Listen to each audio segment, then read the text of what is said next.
কহিল সে স্নিগ্ধ আঁখি তুলি, দক্ষিণ দুয়ারে গেছে খুলি, বাতাবি নেবুর ফুল ফুটেছে কি। শীতের আবরণ সরিয়ে বসন্তের স্নিগ্ধ আগমনে লিডসে হয়ে গেল বসন্ত বরণ উৎসব।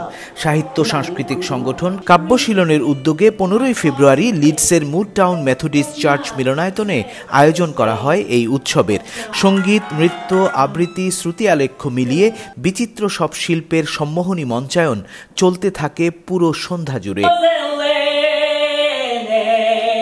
প্রায় 4.5 ঘন্টার এই অনুষ্ঠানে লিডস ও আশেপাশের শহর থেকে আগত বিপুল সংখ্যক বাঙালি ও অবাঙালি দর্শকের সমাগমে পুরো আয়োজন হয়ে উঠেছিল প্রাণবন্ত।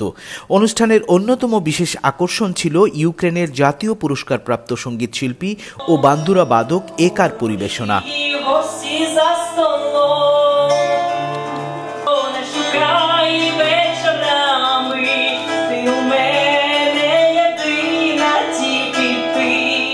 উৎসবে বাংলাদেশ, ভারত, যুক্তরাজ্য ও ইউরোপের বিভিন্ন দেশের শিল্পীদের সম্মিলনে সূচিত হয় এক সত্যিকার বহুমাত্রিক সাংস্কৃতিক আবহ।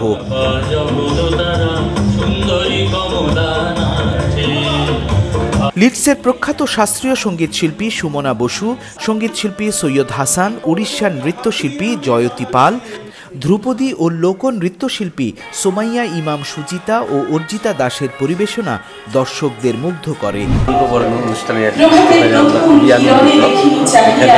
শুধু লিডসের না, লিডসের বাইরে থেকে ম্যানচেস্টার জায়গা থেকে এবং বিভিন্ন ভাষাভাষী মানুষ এখানে এসেছেন।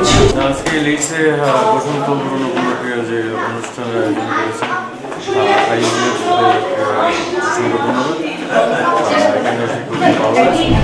উত্তর ইংল্যান্ডের 2 প্রধান সাংস্কৃতিক সংগঠন আলোড়ন ও পূরবীর প্রতিনিধিরাও অংশ নেন বিভিন্ন আয়োজনে। শিশু শিল্পী শ্রেয়াসী ভট্টাচার্য, আদিশ্বর ও প্রজ্ঞার অপূর্ব পরিবেশনা দর্শকদের মুগ্ধ করে। I'm completely mesmerized by this program. Good energy brings communities together.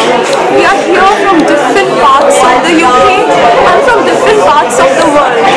War-torn countries and countries that are in peace. But we are all here celebrating art, music, dance and culture. This is humanity. ফুল ফুটুক না ফুটুক আজ বসন্ত। এই কথাটার অর্থ এই যে যেমনই হোক আমরা একটা বিদেশে আছি, আমাদের আবহাওয়া আমাদের বসন্তের অনুকূল নয়। এখানে কুয়াশা ঘেরা বৃষ্টি একটা দিনে আমাদের যখন মন দেশের জন্য উত্তাল হয়ে যায়, তখন আমরা বুঝতে পারি যে না, বসন্ত শুধু প্রকৃতি নয়, বসন্ত আমাদের মনে। সেই জন্য বসন্তকে আহ্বান জানিয়ে কাব্যশীলন আজকে যে অনুষ্ঠানের আয়োজন করেছে তা একমাত্র।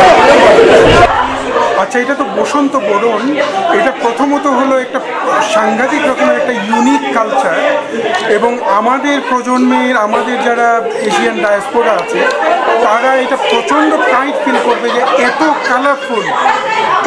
কালারফুল সেলিব্রেশন যে স্প্রিংয়ের হতে পারে। স্প্রিংয়ের সেলিব্রেশন আমরা জানি পৃথিবীর বিভিন্ন জায়গাতে হয়ে থাকে, কিন্তু আমাদের ছেলেমেয়েরা জেনে অবাক হবে যে কত কালারফুল হতে পারে। প্রত্যেকেই দেখলেন কি সুন্দর শাড়ি পরে, কি সুন্দর পাঞ্জাবি পরে আসছে এবং কি সুন্দর একটা গান, কবিতা এবং নৃত্যের একটা পরপর পরিবেশনা চলতে থাকলো। এই আয়োজনে অংশ নেন ব্রিটেনের শিল্প ও সাহিত্য পরিমণ্ডলের প্রথিতযশা কুশীলববৃন্দ। মনোমুগ্ধকর পরিবেশনায় অংশ নেন লিডস বিশ্ববিদ্যালয়ের তরুণ প্রভাষক ডক্টর ম্যাটস প্রিচার্ড, লেখক ক্রিস্টিন কামেন্সিকোভা, কবি ও গল্পকার শ্রী গাঙ্গুলি, চিত্রশিল্পী ও আবৃত্তিকার নাজিয়া আমিন, আবৃত্তিশিল্পী সামান্তা ওয়াকার, নাজমা ইয়াসমিন, মিতুল ইফাত, ডাক্তার পাম ঘোষ, ডাক্তার কানিজ ফাতেমা চৌধুরী, ডাক্তার শারমিন নিজাম। বাতাবি নেবুর ফুল ফুটেছে কি। কাব্যশীলনকে অনেক ধন্যবাদ আমাদের এই অনুষ্ঠানে অংশগ্রহণ করতে সুযোগ দেওয়ার জন্য। অসাধারণ একটি প্রোগ্রাম ছিল। অনেক আয়োজনই আমরা অংশগ্রহণ করি, কিন্তু এত সুনির্দিষ্টভাবে এত প্রাসঙ্গিক প্রোগ্রাম এবং যেখানে আমাদের বাংলা যে সংস্কৃতিটাকে তুলে ধরা, পাশ্চাত্য সংস্কৃতির পাশাপাশি অসাধারণ ছিল। আমরা নিজেরাই অংশগ্রহণ করেছি এবং যারা অংশগ্রহণ করেছে তাদের সাথে খুবই উপভোগ করেছি। অনেক ধন্যবাদ কাব্যশীলন।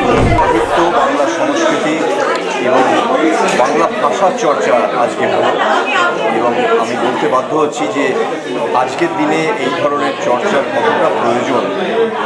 এতে শুধু মনের সাবলীলতা যে বাড়ে তাই নয়, মনের যে আনন্দ আবেগ সেগুলোও প্রস্ফুটিত হয়। Very much for this possibility. It was very beautiful experience to share our Ukrainian culture here in this amazing event. I really like this holiday, this organization, and because here I felt like at home. Very beautiful people, very beautiful dresses from I guess from India and Bangladesh. So I really enjoyed. আজকে কাব্যশীলনের বসন্ত উৎসব আছে, এটা emerging. এরকম উৎসব সাধারণত আমরা Manchester খুব কম দেখি, এবং লিডস শহর যে এত জ্ঞানী গুণী, এত নৃত্যশিল্পী, এত গান বাজনার মানুষ, আমি তো আশ্চর্য হয়েছি, আমার খুব ভালো লাগছে। বসন্তের আগমনের এই আয়োজন লিডসবাসীর হৃদয়ে ফাগুনের রঙের ছোঁয়া দিয়ে গেছে। আগতরা জানিয়েছেন, বাংলা সংস্কৃতি যে বিশ্বজনীন, সেই বার্তাই এমন আয়োজনে তুলে ধরল Kabyashilan. Politika TV news desk.